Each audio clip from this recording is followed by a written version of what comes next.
என்றால் ஒவ்வொரு திட்டமும் பார்த்தீங்கன்னா நம்ம தளபதி முதலமைச்சர் வந்து உங்களுக்காக கொண்டு வந்திருக்கார். இன்றைக்கு அவர் கொண்டு வந்த ஒரு திட்டம் கலைஞர் உரிமை தொகை இன்று இந்தியா முழுவதும் செயல்பட்டு கொண்டிருக்கிறது. தமிழ்நாட்டு மட்டும் இல்லை, தமிழ்நாட்டில் மட்டும் 1,30,00,000 தாய்மார்கள் மகளிர்கள் நீங்க அந்த உரிமை தொகையை நீங்கள் பெற்று பெருமைப்படுகிறீர்கள். இந்த திட்டத்தை உருவாக்கிய பெருமை யாருக்கு சாரு என்றால் அது தளபதி மு.க. ஸ்டாலினுக்கு சாரோ. அதை செயல்படுத்துவது யார் என்றால் நம் இளந்தலைவர் உதயநிதி ஸ்டாலின் என்பதை நான் தெரிவித்துக் கொண்டிருக்கிறேன். இது சாதாரண திட்டம் இல்லை. ஒரு பெண்கள் தங்கள் உரிமையாக வீட்டில் இருக்கின்ற திட்டத்தை கொண்டு வந்து இன்று உலக அளவிலே இதை பார்த்து இதை ஏன் நாம் செய்யவில்லை என்று தோன்றுகின்ற அளவுக்கு செயல்பட்டு கொண்டிருந்தான் தமிழ்நாடு. அது மட்டுமில்ல, இன்றைக்கு பார்த்தீங்கன்றால் தமிழ்நாட்டில் வந்து நம் முதலமைச்சர் தளபதி மு.க. ஸ்டாலின் சொல்வ மிகப்பெரிய கருத்து என்னென்றால், தாய்மார்களே சகோதரர்களே, உங்களிடம் திருட முடியாத ஒரே சொத்து கல்வி கல்வி கல்வி. நீங்கள் படியுங்கள், அந்த கல்விக்கு உறுதுணையாக நான் இருக்கிறேன் என்று சொன்னவர் தான் நம் முதலமைச்சர் திரு மு.க. ஸ்டாலின். அதற்காக பார்த்தீர்கள் என்றால் இன்று இந்தியாவிலே தலை சிறந்த திட்டங்களை கொண்டு வந்து, ஏன்னா நமக்கு தெரியும், நம்ம என்ன சொல்ல, நான் படிக்கலப்பா, என் பிள்ளையாச்சும் படிக்கட்டுப்பா, என் பிள்ளை படிக்கலப்பா, என் பேர பிள்ளையாவது படித்து ஏதாவது கை நிறைய சம்பாதிக்கும்பா, அதானப்பா நம்ம கேட்க போறோம். அதை உருவாக்கி தந்தவர் அண்ணா, கலைஞர், தற்போது தளபதி மு.க. ஸ்டாலின். எப்படி பார்த்தீங்கன்னா நம்ம வீட்டு பிள்ளைங்க படிக்கிறாங்களா, நல்லபடியாக படிக்கிறாங்களா, அங்கே படித்த பள்ளியிலிருந்து கல்லூரி சென்றால் மாதம் 1000 ரூபாய் தருகின்ற திட்டத்தை உருவாக்கி தந்தவர் யார் என்றால் நம்ம தளபதி மு.க. ஸ்டாலின். நாம வளரக்கூடாது. சரி ஐயா, நாங்கள் தமிழ் படித்தோம், ஆங்கிலம் படித்தோம். இங்கே பார்த்தீங்கன்னா உலகத்திலே தலை சிறந்த விஞ்ஞானி தான் மயில்சாமி அண்ணாதுரை. அவர் எங்கே படித்தார்?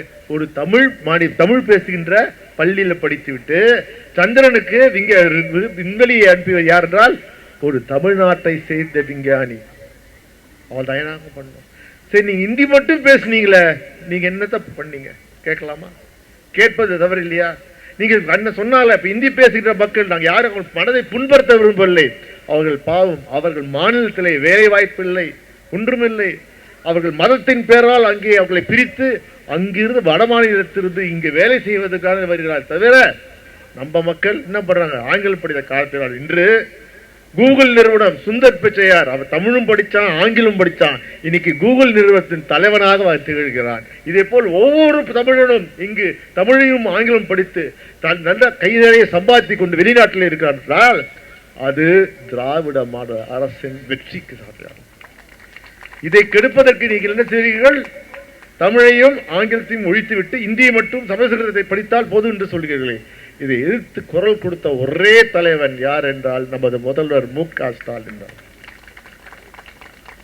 100 நாள் வேலை திட்டம் சிறப்பான முறையிலே நடத்துகின்ற ஒரே மாநிலம் எது என்றால் தமிழ்நாடு. பொறுக்குமா மோடிக்கு? என்ன பண்ணாரு?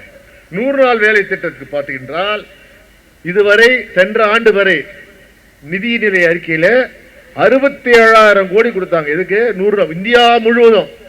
இப்போ இவ்வளவு கொடுத்துருக்க, அதிகமா கொடுத்துருக்காங்க தெரியுங்களா?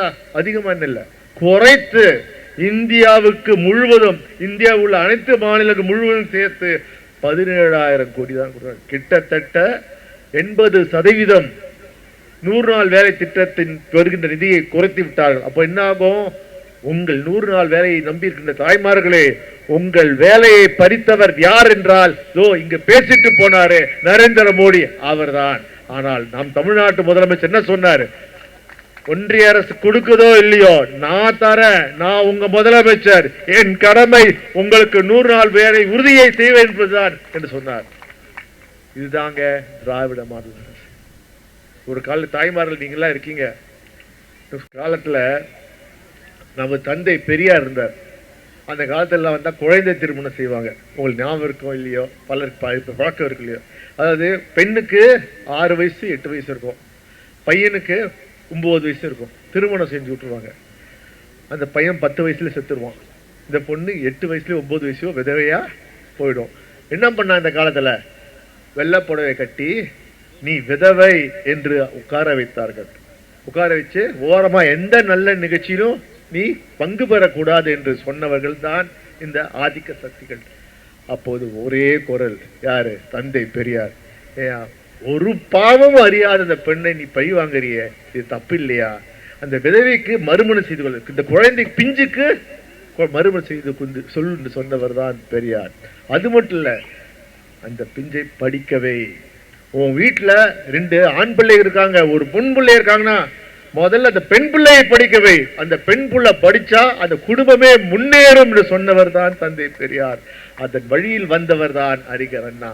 அதை பின்பற்றியவர் தான் நமது கலைஞர். என்ன சொன்னாரு? பெண்களுக்கு ஆணுக்கு இனமாக சொத்தில் பங்கு உண்டு என்று சொன்ன ஒரே தலைவர் நம்ம கலைஞர் தான்.